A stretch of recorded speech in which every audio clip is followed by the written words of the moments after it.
إنه في فصل شتاء يعني لا يلعب عليك إبليس ويقول لك لا تتسبح ما حد داري، لا ندري ونشم ونعرف أنت في أي يوم يعني.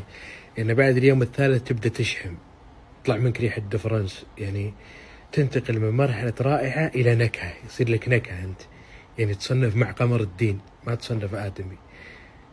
يعني تتسبح، تغير ملابسك، يعني شرابك تروح تفتح الباب حق طالب عشاء، ثم ترقى فوق الدرج الخام، ثم تحول تشغل خزان.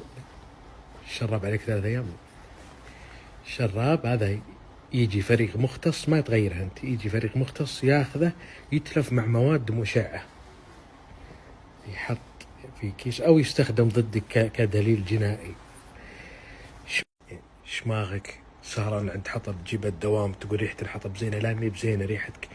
شوف ريحتك شواط كهرب، يعني ريحة احتراق غابات.